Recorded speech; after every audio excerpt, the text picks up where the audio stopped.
Welcome to Samba Samba. Enjoy the video. You begin by verifying prerequisites. Make sure your Mac runs a supported Mac OS and you have 512 GB free.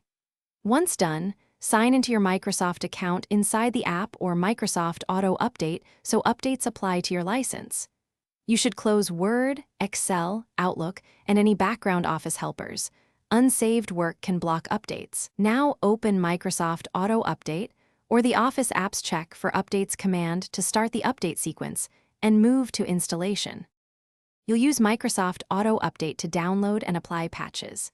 If Auto Update shows multiple items, pick critical security fixes first and then feature updates. Choose automatic installs for future ease. Monitor the download and let the installer run. You may be asked for your Mac OS password to approve system-level changes. If a major Office version installs, follow prompts to replace older files and avoid interrupting power or network. Once finished, restart affected Office apps to complete integration, and you finish by opening an Office app and checking about to confirm the new version. Reopen documents and test key features.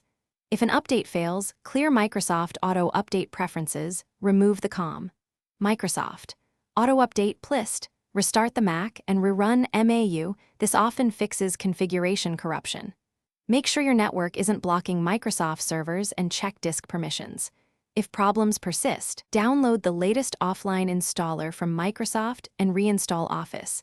Then sign back into your account to restore activation. Thanks for watching. Consider subscribing if we helped you.